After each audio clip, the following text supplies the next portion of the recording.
we have Australia's largest range of tyre brands and sizes. Find a cheaper identical tyre locally stocked and we'll beat it. At Bob Jane T-Marts, we'll look after you.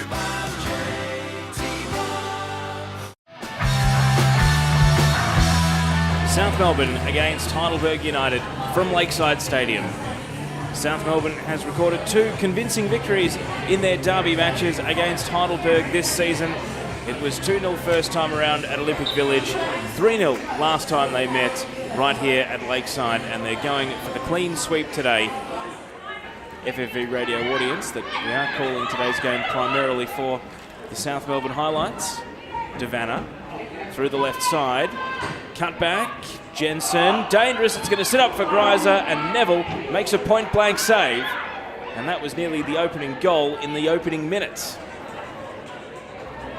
I'm giving the State League scores because we are zeros around the grounds in NPL this afternoon. Vanna through ball, meets Nicolacci in stride, Nicolacci from a tight angle, and it's been put behind for a goal kick. Last touch coming off the South Melbourne player. It will come down to the final head-to-head between those teams. Martineau to Vanna, showing her speed. Vanna crosses the ball beyond Greiser, and it runs through the penalty area. Fancied Vanna to shoot there on the tight angle, but went for the cross. Greiser couldn't connect. Medwin, attack stays alive for South Melbourne. Medwin bends it wide of the target and out for a goal kick. Of course, significantly, Calder have only taken 1 point from a possible 12 against South and Galaxy this year, so they're a much better team against the rest of the league than they are against the fellow contenders. Gummer wants a right-footed shot this time, and Neville down to it and parries it out for a corner.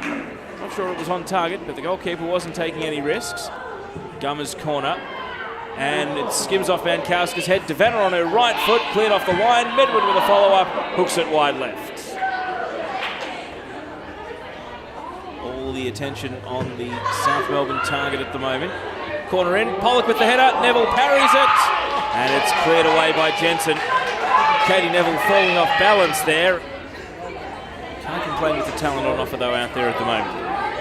Back pass, dangerous, Martineau able to pressure Mankowska into a bad pass. Nicolacci loads up, Neville sets herself and is able to bring the ball down on the goal line. It's Nicolacci leaving it for Vanna, crossing the ball to the back post. Pollock into the side netting. And Jamie Pollock's volley was off target. Here's the free kick. It's drifting into the crossbar. And out for a goal kick. And Gavalis very nearly did it. Shield. 90 seconds plus stoppage until the break. Waiting for options. Medwin against the touchline. Medwin able to get past Torre. Hits across Medwin. Vanna's underneath it. And the header lacking power. Held on to by Neville. Lisa Vanna was there as well as part of the senior Matildas camp. And she's on the ball right now. Vanna looking to use her speed through the left side. Running at Mankowska. Glides past. Cut across.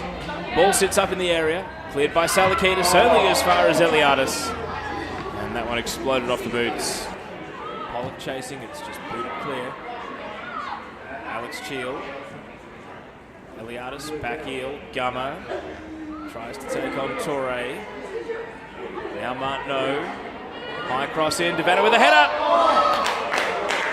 South Melbourne get their opener. Lisa Vanna has broken through. Has been a long time coming, but a wealth of opportunities eventually pays off, and it's a cunning header from Lisa Vanna, able to beat Katie Neville. In the 52nd minute, South Melbourne 1, lead Heidelberg United 0. And who else would it be but Lisa Vanna to break the deadlock on a day where they've really had the ball in their own attacking half. Hits it to McGuckin. Can't find her teammate in Lee, and South Melbourne prevail with the ball. Vanna is onside this time. Nicolacci's pass finds her in stride. It's Vanna one-on-one against the keeper. Legged, penalty.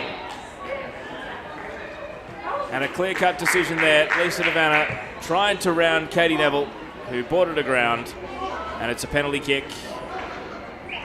Katie Neville gets a talking to. The focus now turns to the spot kick. It's Vanna against Neville. It's Vanna giving South Melbourne a 2-0 lead. Penalty dispatched. Neville wrong-footed, tried to extend the arms back towards the top left where Vanna had aimed. And certainly didn't pick out the corner, but it was well clear of the keeper. So certainly from a top two point of view, South Melbourne have every incentive to press on here, because while they may not necessarily be able to, as we see South Melbourne break the line, Ayres from the top of the box, 3. South Melbourne transitioning in a flash, and a defence splitting past the pace of Ayres, and not much that Heidelberg could do about it. It's raining goals at Lakeside now.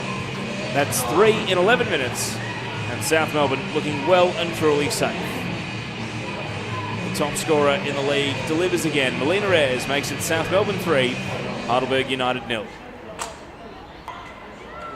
Cheer plays the ball to Nateros. Now to Medwin. Medwin to Vanna. Vanna to Ayres. Scooped over the top to Vanna. Vanna volleys just wide right. So close. And that would have been a beautiful goal. Trying to weave through traffic. Heidelberg numbers converge. Black to Lazic. Possession coughed up. Julia Nicolacci. Now Lisa Vanna. High ball. Gummer brings it down. It sits up for Eliadis, and it's parried away by Neville. Save of the day. So another of these Heidelberg youngsters is into the action. Vanna, wide on the right side. Able to nutmeg past Gavalis. In at the near post, Ayres can't get a touch. Neville couldn't take the ball at the first time of asking, and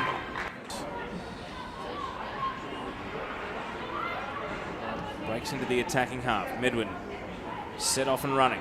Torre chasing. Medwin, left-footed ball. Eliadis with a header, and it goes across the face. Tight angle at the near post.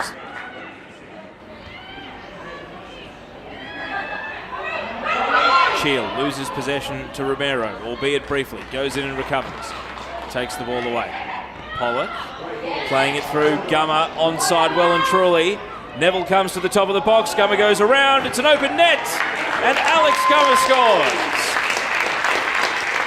South Melbourne on the break once again. Too quick, too clean, and too classy. They lead 4-0. And Alex Gummer with a striker's finish on that occasion. In the 79th minute, South Melbourne boosting their goal difference once again. And given that Calder United defeated Box Hill 5-0 earlier today.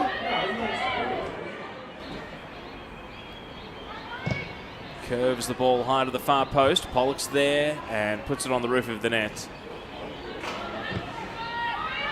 Goal kick. Really sold Black into trouble. Gummer read it.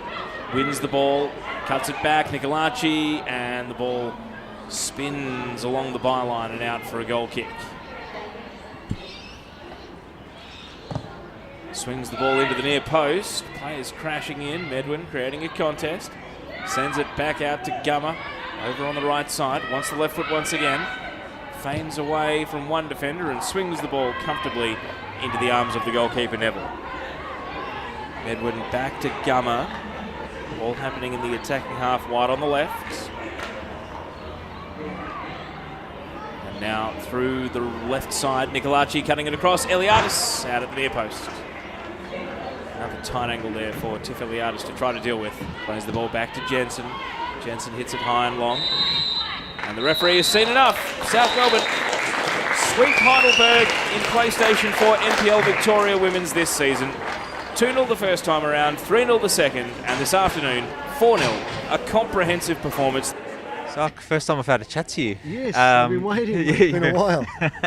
Your assessment of today's game? Good comprehensive win. Yes, we were happy with the second half. Obviously, the first half, their coach had a plan, and we anticipated they would play a 4-1-4-1, and it was very compact and it was very difficult to break down. And and we had some challenges. You know, we got away a few times out wide, but we had to make an adjustment in the second half. We went to a more traditional 2 number 10s and Tiffany as a number 9, so it worked a little bit better. And your assessment overall this season at Lakeside, we've been very solid at home, and obviously it was another good result at home today. Absolutely, we made a commitment that we wouldn't lose any games at home, and I think we've only lost 1 game since the first round.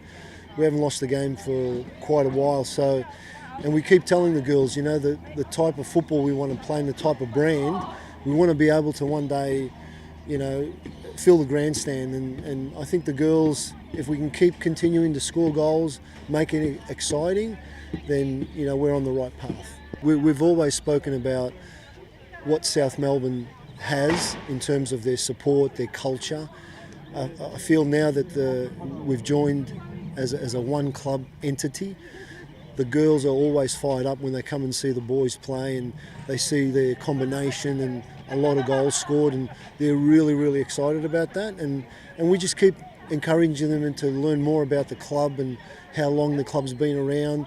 And even, I remember at the start of the year, I heard some of the older supporters that used to come and watch me play, they said, my God, the girls can play football, you know, and that was exciting too. So we're really happy about that. And just finally, you've got quite a big squad. How do you go about fitting them all in? Because there's a lot of good players. Like Melina Ayres came off the bench today, Ayres, and they were involved in some goals. And you've had the luxury of taking Lisa de Vanna off. So how do you rotate everyone around? Well, look, you know, with Lisa, obviously we're in communication with the national team staff. You know, Lisa was asked to play 60, and then she asked for an extra 7 minutes. So I'm not sure if I'm going to get in trouble or not. And we've got Ella Mastratonia, who's, you know, played over 60 W League games for Perth Glory and Melbourne Victory. She joins us next Thursday, and it just means that, you know, even more competition. Yeah, it's a big problem for Jorge, my assistant, and myself. But, you know, we've got to look at the finer things, and, you know, and who's doing the right things. And, you know, it's that little 1%ers that we as coaches have to identify and put the best team on. So the best team could be a different team every week. So we're happy about that.